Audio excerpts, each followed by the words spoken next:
Hi there, and welcome to the Cotswold Explorer.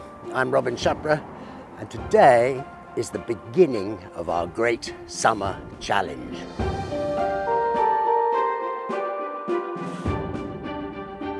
We're so looking forward to this. We're going to walk the whole of the Cotswold Way.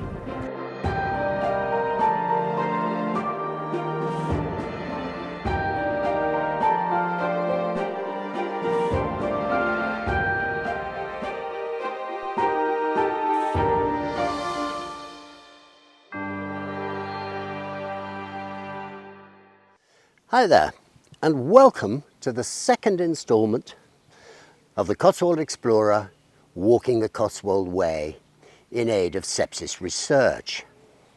Well, I'm standing at the moment outside Stanway Mill. This incredible place is an ancient medieval water mill, and it's fully restored and working and making incredible flour. I buy all my flour here if I possibly can. You know that there are only 40 working mills in the entire country, and that includes all the wind-powered ones, so far fewer than that restored water mills. So this is a very exceptional place. It's our starting point. I hope you'll enjoy the journey with us. We're heading now in the direction of Hailes Abbey, along the bottom of the escarpment. Come with me. Leaving Stanway is always a wrench. It seems to me to embody all that is truly great about the Cotswold region and its history. Of course, it isn't alone in that. There is much of fascination and excitement to come. I guess I'll just have to ask you all to forgive me for a small bias. Before we leave the estate altogether, we walk past the old mill, restored from a ruinous state by the present owner and one of only a few truly working water-powered mills in the country.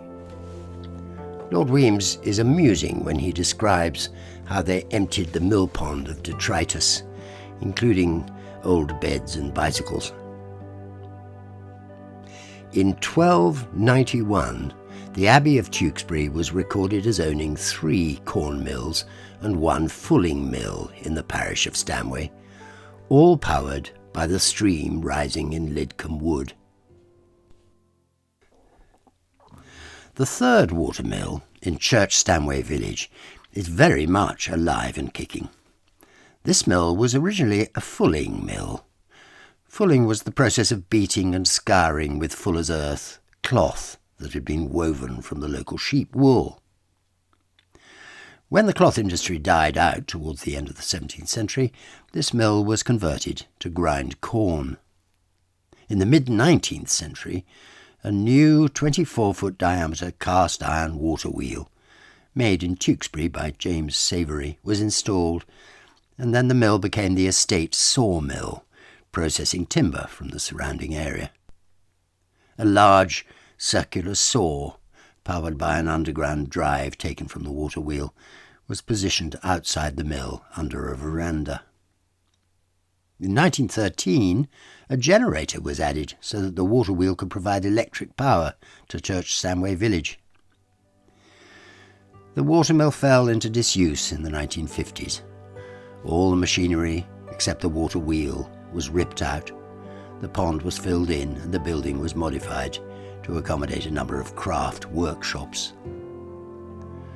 From 2002, the mill was restored as a corn mill and was reopened by the Prince of Wales, now King Charles III, on the 30th of October 2009. The water wheel was provided with new galvanised steel buckets, the pond excavated, and a complete set of cast iron and wooden machinery manufactured and fitted. New grain bins, a sack hoist, a flour elevator and a 3-grade flour sieve, all water-driven, have been installed. Wholemeal and sifted flour is now produced with a pair of French burr stones. And I want to repeat that their flour is terrific. Even a baker with my cack-handed skills gets a loaf to boast of from Stanway Flour. You'll find their website in the description. The Cotswold Way takes us just a little uphill from the mill, across the road, and starts gently along the bottom of the hills towards Wood Stanway. When I last walked this path, taking Widget, my lovely old terrier, and Gizmo's grandfather, for a walk after a long day's filming, the long, flat field full of sheep at the time was my first taste of the Cotswold Way. I'm not sure it was a very prophetic one. It's more level and easy than any other bit I've seen so far. And when we got to the village of Wood Stanway, it was exactly like I remembered remote country villages in my childhood. Practical. No one bothered to trim the cow parsley. The triangle of grass in the village crossroads was tatty and spreading across the tarmac. It was a working hamlet where nothing was more important than the growing of food. To be honest, it's changed. Manicured and smart, the larger houses are no longer lived in by the local farmers and their staff, but by people with rather, should I say, suburban instincts. There's nothing intrinsically wrong about that. I mean, some people feel the countryside is lovely as long as it's controlled and managed so as not to inconvenience in any way. And that, of course, is their privilege. They're the ones to have forked out eye-watering sums for their houses, and the place now belongs to them. But old fellows like me will inevitably feel a spasm of regret. From this little place the path begins to climb once more. We're heading for the ruins of a truly magnificent abbey at Hailes, and I can't escape the vision of medieval ecclesiastical staff and pilgrims from all over the world treading these same paths in the dim and extremely dark past. Clothed in hooded capes and moving slowly under the load of their possessions, this countryside will have seemed extremely remote and sometimes threatening. It was a gesture of great understanding and kindness for Sir Baptist Hicks in Chipping Campden, as we told in our last episode, to build a beacon into the roof of his house as a guide to those on the hills at night. In the days before electricity, darkness was something intense that we rarely experience these days, and getting hopelessly lost not in the least unusual. I have an idea that this feeling may well stay with me for much of this walk, as it takes us through some surprisingly remote parts of the English countryside, and itself takes on the feeling of something of a pilgrimage. Bath Abbey, here we come. We're still climbing, of course. I'm getting used to Ross's phrase, "What comes down must go up," a reversal of the definition of gravity which is becoming increasingly relevant. We climb past an amazing remote farm called Lower Coscombe, looking from our distance for all the world like the toy farm I had when a tiny child. House, stables, barns and outbuildings. In my case, full of all kinds of farm animals. Finally, reaching the top at Stump's Cross, where we meet and immediately bounce off the road, we head back across a field towards the edge of the escarpment. This is where, or very close to where, Herbert Evans, who wrote in 1905 the guide the explorer has been following all these years, wrote the following. It is one of those cross-country Cotswold tracks, carried from gate to gate across the enclosures, but I shall soon leave it and follow a cart track across the down which makes it necessary to dismount and wheel my machine. The ruts and rough grass as I climb an ascent through a cornfield require careful steering and keep my eyes fixed on the ground. On raising them again, the scene disclosed is positively startling. Without being aware of it, I have reached the brow of the steep western face of the hills, and there, on the horizon, stands the blue, undulating chain of the Malvern Range in all its grandeur. To the northwest appear the distant Shropshire heights, while the middle distance is filled by Breedon, with Dumbleton Hill like an outpost planted in front of it. Behind me, people, you see what he saw. It is just incredible. To our left is the tiny hamlet of Farmcote, where a tiny chapel of ease still stands, along with a cluster of grey farmsteads and cottages. This little village has a story, and the link to our film about it can be found in the description. To one who would attempt the difficult task of reconstructing in the imagination a picture of pre-Reformation England, there can be no better field of study south of Yorkshire than the Vale of Evesham and the adjacent tract of Cotswold. Within a circuit of less than 30 miles were no less than 8 wealthy monastic foundations: Worcester, Pershore, Evesham, Malvern, Tewkesbury, Gloucester, Winchcombe and Hailes. Almost the whole of the land was in their hands, and when the dissolution came, both the tenant farmer and the farm labourer were thriving and contented. The years that followed that catastrophe were years of unsettlement and distress for the rural population, a distress that was shared by the population of the smaller towns. It was not until the reign of Queen Elizabeth that village life again enjoyed something of its former prosperity. It was now that the fine old manor houses, like Stanway House we've just seen, began to be built. Whilst the monastic estates flourished, there must have been constant intercourse between the great monasteries in the Vale and the distant villages in the hills. The traveller in those times must have doffed his cap to officials in monastic garb, passing to and fro on business connected with the farms, or it may be to an abbot and his train making regular progress through the estates of the foundation. And so we drop down the hill through the woods towards the Abbey of Hailes, where, once again, we have been before, and our story can be found in the description. We're halfway through this second episode of the Cotswold Way walk we're doing, and we've come to Hailes Abbey. It's a most amazing place, this. It's owned by English Heritage, and by the look of things, they're not open regularly any longer. They're now only open by special arrangement, which I'm surprised by. I will find out a little more detail and let you know.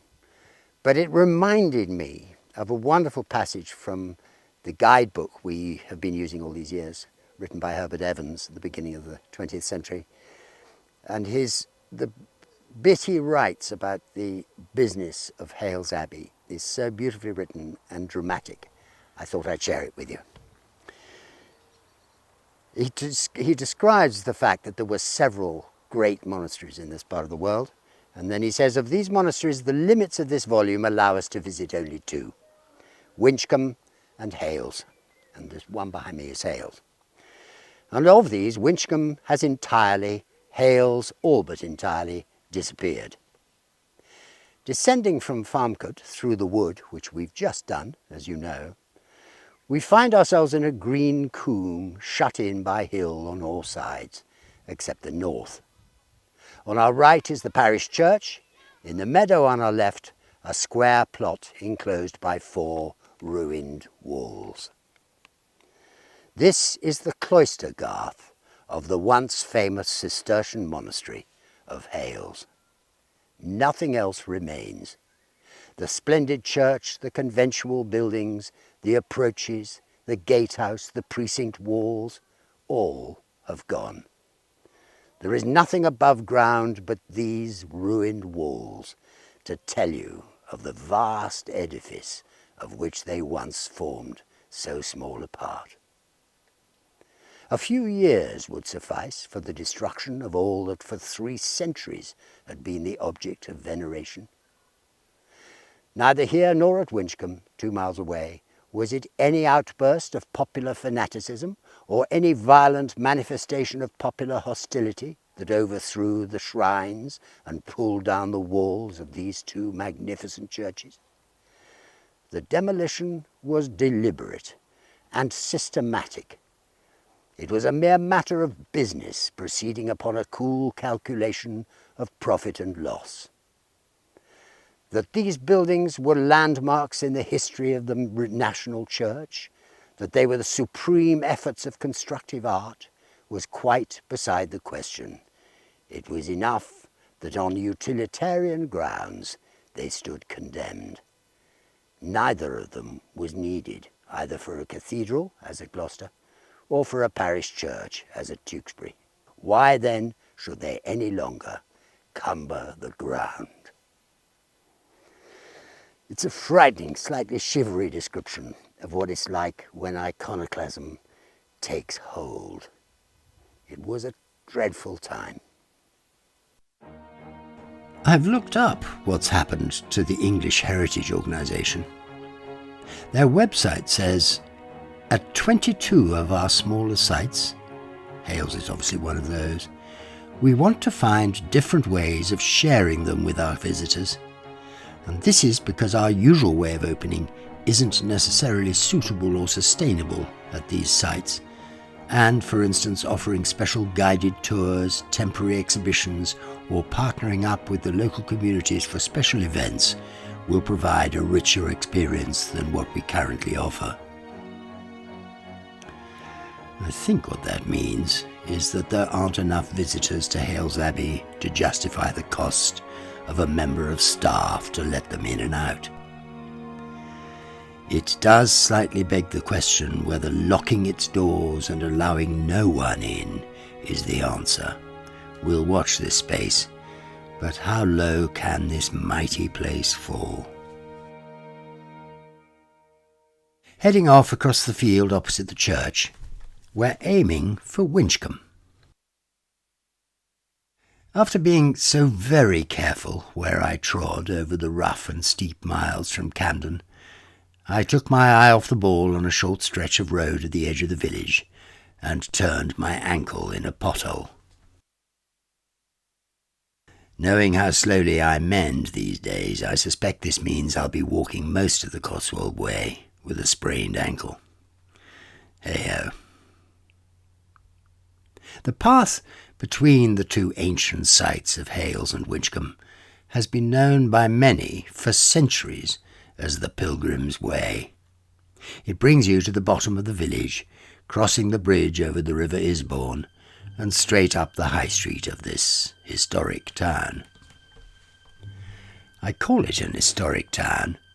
In fact, John Leyland, the father of English local history and bibliography in the 1500s, wrote that it was of old times mighty large. It was, in fact, one of the chief towns of Mercia and a residence of the Mercian kings. Nor did it decline in importance during the 7 centuries and a half that its great Benedictine monastery flourished. Its abbot was one of only 3 Gloucester abbots to sit in the House of Lords. There's no trace of the monastery now, thanks largely to Seymour of Sudeley, who treated it in the same way he treated Hailes.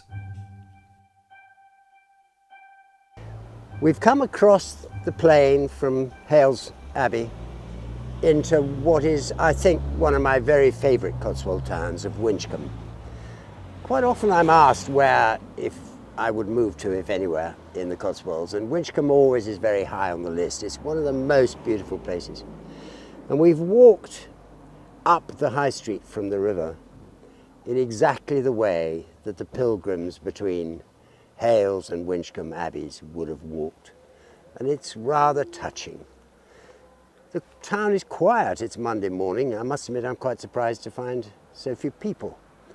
But it's a really wonderful place to sit on a bench and watch the world go by. The monastery was founded at the close of the 8th century by Cenulph, the king of Mercia, and like Hailes had its own shrine. The blood of Christ in the case of Hailes. In Winchcombe it was the bones of Kenelm, the boy saint to whom the abbey was dedicated. His story is so closely linked to this place that I think I'd better tell it to you. On the death of Cenulf in 822, his son Kenelm, a boy of 7 years, succeeded to the throne of Mercia. Winchcombe was then the royal residence, and there the little king began his reign under the guidance of his tutor, Ascarbert. Fortunately, or unfortunately for him, he had an elder sister, Quenred, who cast envious eyes upon the lad and sought to supplant him on the throne. With this end in view, she attempted to take him off by poison. But so saintly was the holy child that the noxious drugs had no power over him. Her next move was to whisper evil counsels in the ear of his tutor, the mercenary Ascarbert, and endeavour to win him over to her designs. In this she succeeded, and one fine morning Ascarbert invited the boy to accompany him on a hunting expedition to the forest of Clent in the north of Worcestershire. Just in passing, I might mention that's rather a long way off. Kenelm was, of course, delighted with the proposal, and off rode the villain and his victim. When they reached the forest, the miscreant cut off the child's head and buried the corpse beneath a thorn. It should be said that at the moment that he severed the head from the body, a white dove came forth from the neck and straightway flew up to heaven. Quenred now reaped the fruit of her misdeed, for a time.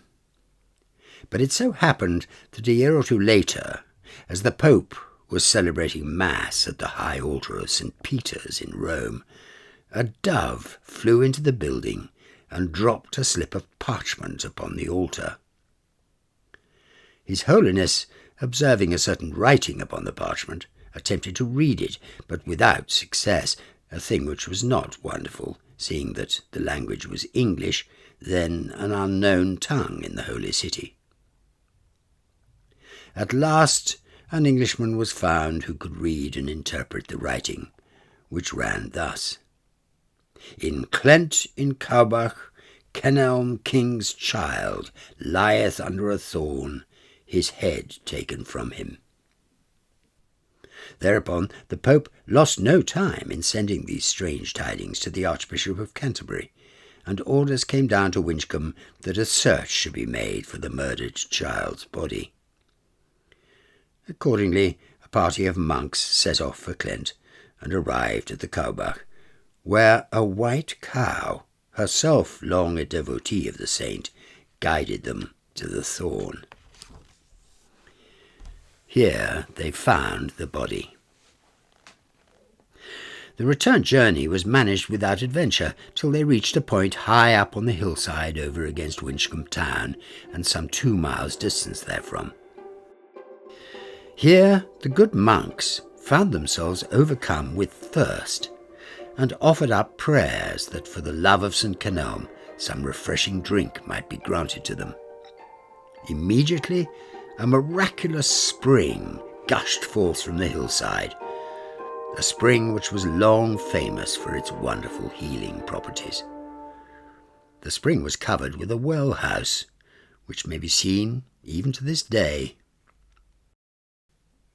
Thus refreshed, the procession filed up Winchcombe Street on its way to the Abbey, and here a terrible thing happened. The wicked Quenred, her psalter in her hand, was watching the approach of the procession from a window of the palace. As appropriate to the occasion, she had chosen for recitation the 109th Psalm, in which the psalmist calls down the vengeance of heaven upon his adversaries. To render the charm more effective, when she reached the end of the psalm, she began to recite it backwards, and had just reached the 20th verse, which reads, "This is the reward of mine adversaries from the Lord, and of them that speak evil against my soul." as her brother's corpse was borne beneath her window. But she got no further with her reading, for at this moment her eyes fell out upon the open psalter, and the book, stained with her blood, was thereafter piously preserved among the sacred treasures of the abbey.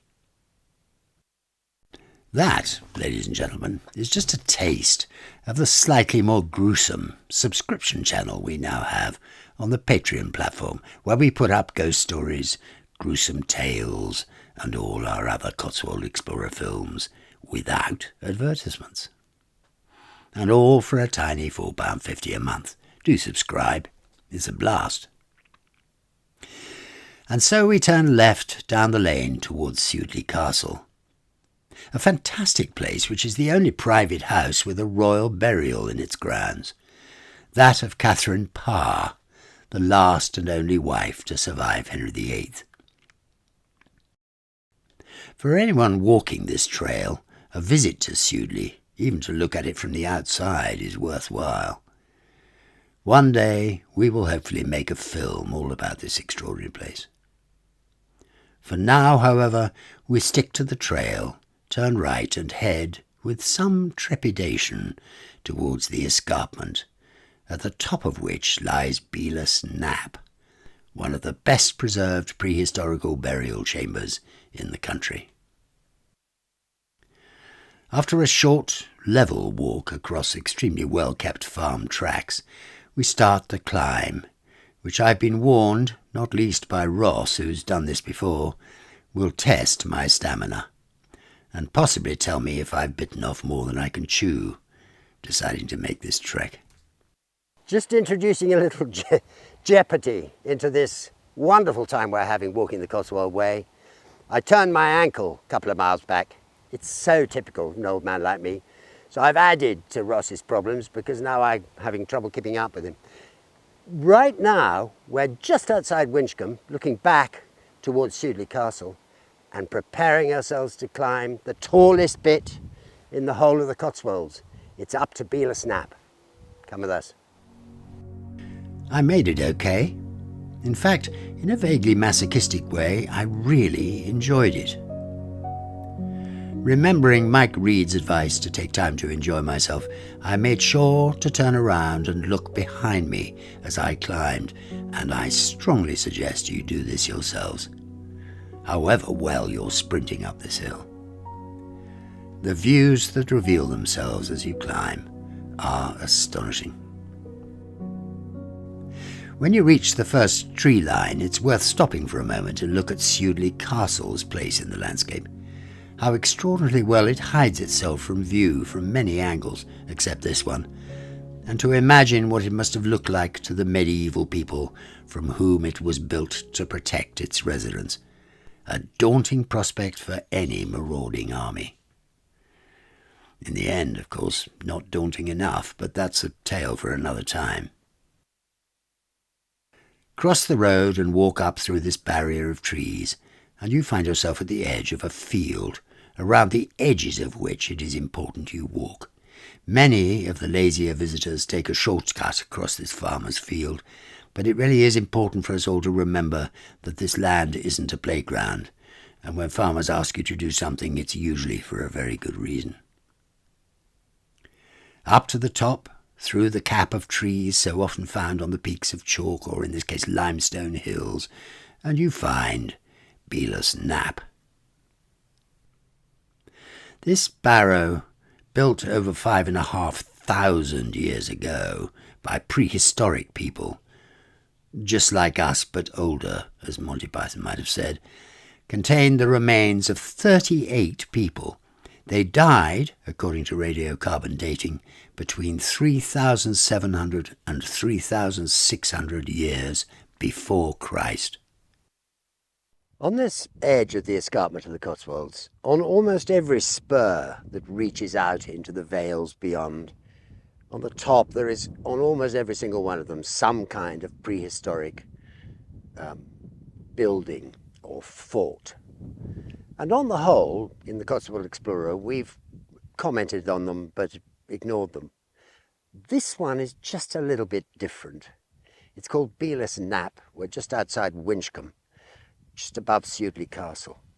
It's 5,500 years old, this building behind me, and built as a burial chamber for prehistoric man. And it's interesting what was found inside. Children buried here, for example, with obviously fatal head wounds. It was a vicious and unpleasant world they lived in. And it's not surprising they built their main buildings in places where they could see people coming from miles around. If I'm honest, I find these places a little overwhelming. The demonstration of the cruel and dangerous life led by our ancient ancestors makes me wonder if we'll ever learn the lessons. It's been 5,000 years, for heaven's sake, and we seem still to be bent on destroying ourselves. Hey-ho, we make our way across the fields towards the wooded descent to Postlip Manor, through a suitably named wood called Breakheart Wood. Despite its name, it's a lovely steep path down through ancient woodland, unusually, on the day we were there, full of sheep grazing on whatever was falling from the trees. Acorns, perhaps, or nuts. We took a rest by the idyllic stream at the bottom of the hill, walked upwards again to Postlip Farm, and there quite soon was the view of the wonderful old manor house of Postlip. This place is exceptional in many ways, and we would hope to make a film about it in detail at some point. But we are becoming increasingly aware that we've arrived at an opportune moment. Lots of people, tents, music. Good heavens above, what could be going on? We've come down through... You're going to have some music in the background. This is very exciting. We come down right through the wonderful woods called Heartbreak Woods, or Breakheart Woods.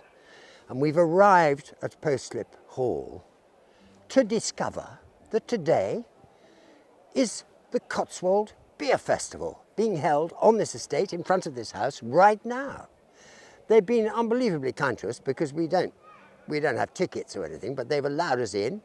We're going to go in and we're going to show you a little bit about what's going on. This happens every year. This year, 18th, 19th and 20th of July. Next year, 17th, 18th and 19th. It's very exciting and unexpected. We're going to show you around. This festival is in its 47th year and is a collaboration between the families who live at Postlip and CAMRA, or the Campaign for Real Ale, to give it its full name.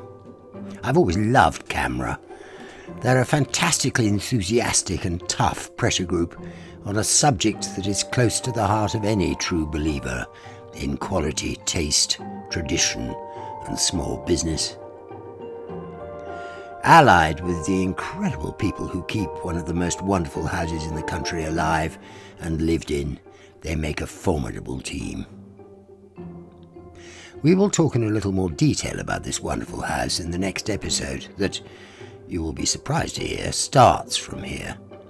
But meanwhile, this beer festival makes use of the incredible tithe barn just below the main house that when I saw it for the first time, I was unable to think of a better preserved and maintained medieval barn around.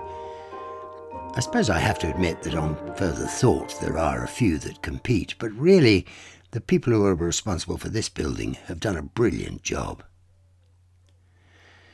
CAMRA brings huge numbers of casks of beer from all over the place, lay them out and simply ask you to buy whichever takes your fancy. Fortunately, the token system of purchase keeps the impossibly enthusiastic old soak like me from overdoing it too quickly. It really is an amazing opportunity. The residents run everything else. The food, the parking, the crowd management, and the music, which is live on stage in the barn and definitely makes you want to dance. The style and good nature with which they run this place is a lesson to us all. I cannot recommend the event highly enough. I've given you the dates for next year.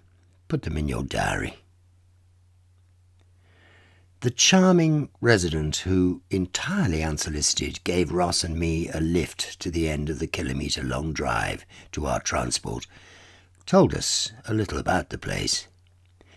She explained that this house is in joint freehold to all its residents, and they share the work and many benefits of the place, like kitchen gardens, outside space and so on, which she described, with a smidgen of defensiveness, as the hippie bit, but pointed out that they also keep a seriously important Grade 1 listed building in brilliant condition and need this kind of event to finance that. It seems to me that her smidgen says more about the rest of us than it does about the amazing people who've chosen to live here. I really do look forward to having a closer look at this place. It demonstrates yet another inventive way to maintain our architectural heritage.